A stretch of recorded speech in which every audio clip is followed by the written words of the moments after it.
Hello. There are two rules for S at the end of words in English. The first rule is that the S at the end of a word can be a plural. In other words, one tin as opposed to two tins, three tins, four tins, or however many you want. So the S can be a plural.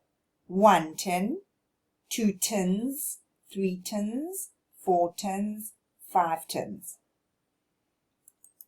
The second reason we may have an S at the end of a word is to describe a he or she action, such as he sits, and if this was a girl, she sits.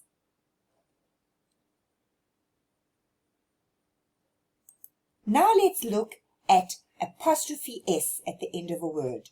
Apostrophe S.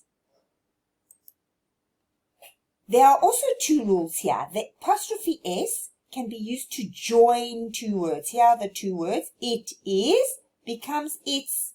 And where is the missing I? It's here in the apostrophe. So we have apostrophe S when we join two words and there's a missing letter. It is, its. The second reason we may have an apostrophe S at the end of a word is when it is a possessive. Dan's tin.